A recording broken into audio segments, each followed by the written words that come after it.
Now we'll take into account the formation of seed and fruit. You know that the seed is formed from the ovule while the fruit is formed from the ovary. This is the very basic understanding that you have till now from your studies in earlier classes. What we have to see, that ovule gives rise to seeds, and when these seeds are being formed, there is a stimulation for ovary to form fruits. Now, tracing the development of fertilization or tracing the development of the seed from the fertilization point of view, as a result of fertilization, what we had inside ovule was that there took double fertilization, there took place the double fertilization, which resulted in endosperm formation that gave nutrition to the zygote, which later formed the embryo. Now, all this is taking place inside the ovule. This embryonic development or the development of the embryo is seized or stopped by growth inhibitors coming into the scenario. Okay, there are certain growth inhibitors. We study them in the plant growth regulators, and if you can recall, those are auxins and ethylene. Not auxins, pardon me, abscisic acid. The growth inhibitors come into the scenario, development of embryo is seized or it is put to a standstill, and what happens in return is that this ovule's integuments. Now recall the structure of ovule again. Ovule has outer layers known as integuments. Okay. Now see the entire course of events.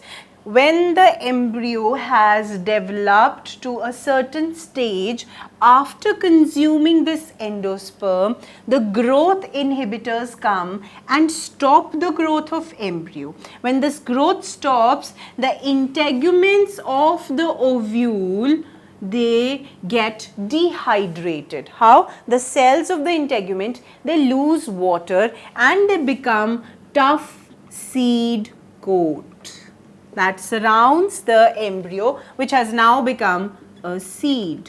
Okay, when the growth inhibitors come and stop the growth of embryo, it becomes the seed. When the integuments of the ovule, they lose their water and form the seed coat known as testa, the outer hard layer, and tegmen, the inner one. So testa and tegmen, they surround the seed which houses the embryo. Okay.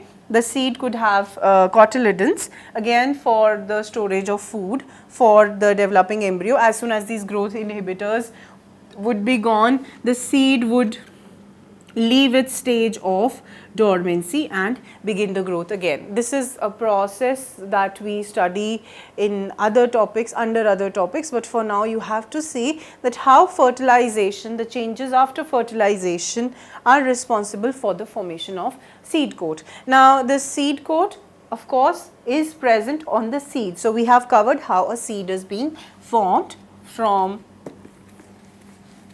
an overview understanding. Now this seed is being formed inside the fruit. We are not considering here parthenocarpic fruits. We have a topic known as parthenocarpy that we study in coming lessons. But for now, the formation of fruit has two stimulants. The first stimulant is pollination. Pardon me for the usage of word stimulant, it is stimulus. The pollination acts as a stimulus for the formation of ovary, where the ovarian walls would start accumulating sugary substances in them. Okay, or not just the ovarian wall, the walls of the ovary I am talking about. Apart from ovarian walls, the thalamus could also be involved, as in the case of apples and strawberries. And the second stimulus is when the seed formation begins. Okay. So the first stimulus being pollination. As soon as the pollinator comes and pollinates the ovules inside the ovary, that is the first stimulus that would make the ovary begin accumulate foodstuffs inside it in order to form the fruit. Later on, when the seeds are being formed inside the ovary within the ovules, then also the ovary is stimulated to form the fruit, and we have resultant fruits. This has been proved by an experiment where the carpels are removed, and it is observed that in case of strawberry, strawberry is a fruit which is not formed from ovary. It is a complex fruit. So that fruit is not formed if the carpels are removed. That means the seed formation or pollination or the fertilization event has a stimulus for the formation of fruit. So these seeds and fruits are interlinked, their development is interlinked. And what is the significance of this formation of seed and fruit? First thing is that seeds undergo dormancy, which enables the seed of a particular plant to withstand the unfavorable conditions for a long duration of time. There are certain examples in certain books, they are quoted that there are seeds of certain plants which have survived as much as 2000 years of dormancy and then later on came into existence, and as it has been compared to phoenix that rises out of its ashes. There is a plant known as Phoenix dactylifera, whose seeds are as much as 2000 years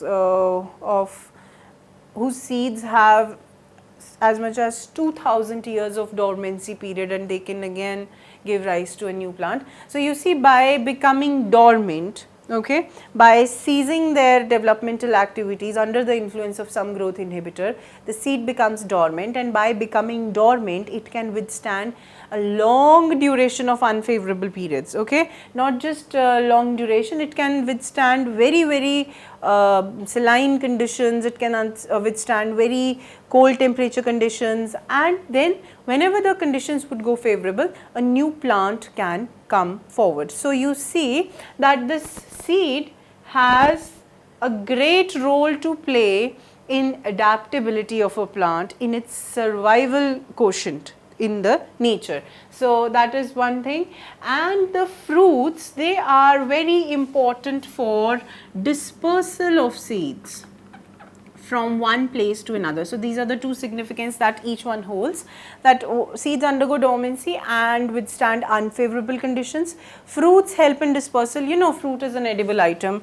Plants grow fruit, and animals or insects or birds, they would come and feed on those fruits. Seeds cannot be digested within the body, okay, the seeds are given out as such in the excreta, and in a way the animal, due to its locomotory behavior, the locomotion that it carries out, it can help in dispersal of the seeds, and whenever there is dispersal of seeds, again the area in which the plant has its zone of growth increases, and these two mechanisms ensure the survival of the plant in various conditions, and they are very important from ecological point of view, so that the plant enables development of its own niche and it survives well in the biosphere. So this is how seed and fruit is formed, and once it has been formed, what significance it has for the plant, we have discussed that.